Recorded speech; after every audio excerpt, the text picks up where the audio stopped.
As Netflix's To Doom is coming to an end, it's time to talk about the biggest show on their streaming service, which it's been 40 years since the last season. And I don't even know if everybody's still ready for this thing to end, especially the cast.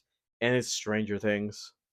Stranger Things, when it came out, I can just say nearly 9 years ago, almost. I feel like, yeah, that show has been one of the biggest things of my childhood. I wouldn't even say childhood, but more like teen years, because I feel like, oh, this is that.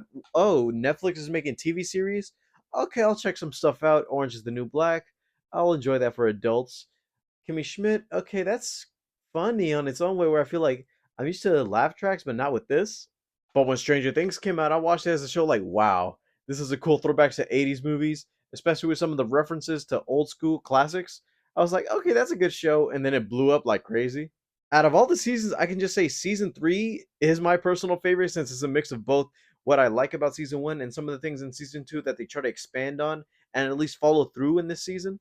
I know we had a bit of a rut with the pandemic and season four being delayed a couple years later, which you can tell with some of the kids in the show, which I could just say some of them are around my age when this thing started out, and seeing as though I'm in my 23, and some of them are actually outgrowing this show, which I'm like, aren't you guys supposed to be in high school at this point?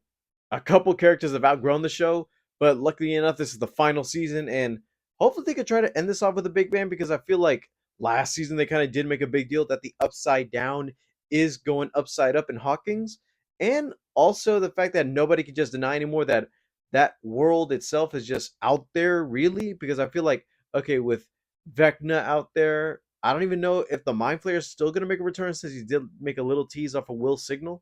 All I know is that our little Hellfire Club is going to be going through big this season.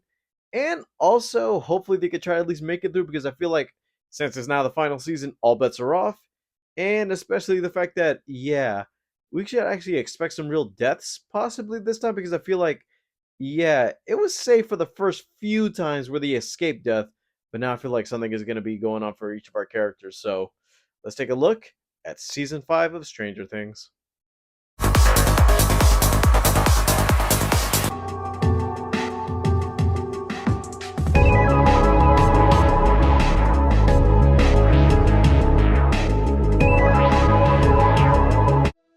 I think about that night all the time.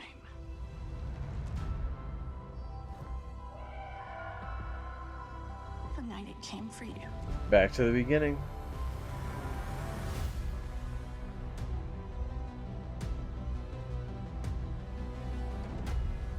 The night.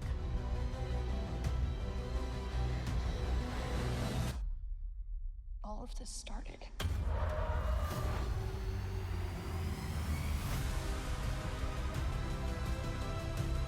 Oh, it's a retread trailer.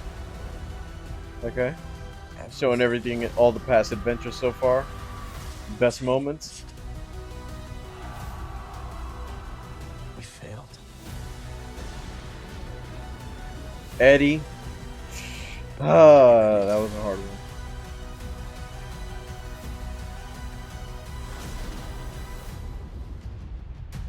Oh, they're doing parts again. Oh. They're doing it like this. Alright?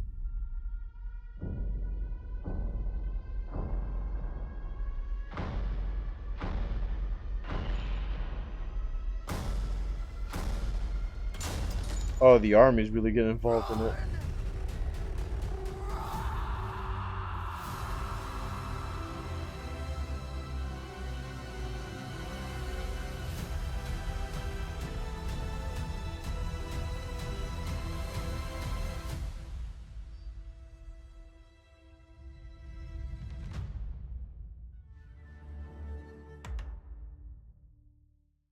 From the bits and pieces we see of season five, I can just say, yeah, it feels like this is actually the last showdown where I don't even know if they're gonna be doing that whole, oh, we gotta go investigate while we have the A plot and the B plot going on.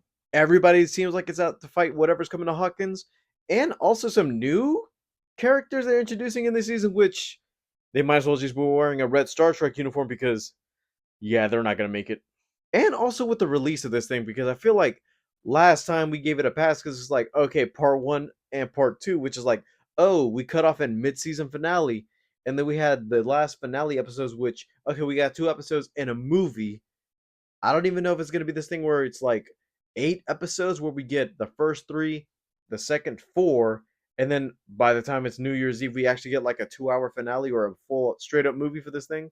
Dragging it out seems a little bit harsh for me because I'm like, yes, I want to see part 1 and part 2 when it's there, but I'm like, I get the hype seeing as though this is basically Netflix's #1 show, and seeing as though, yeah, it is kind of better to at least show off all the episodes you can in between, so like that everybody can get hyped for the big finale of this thing.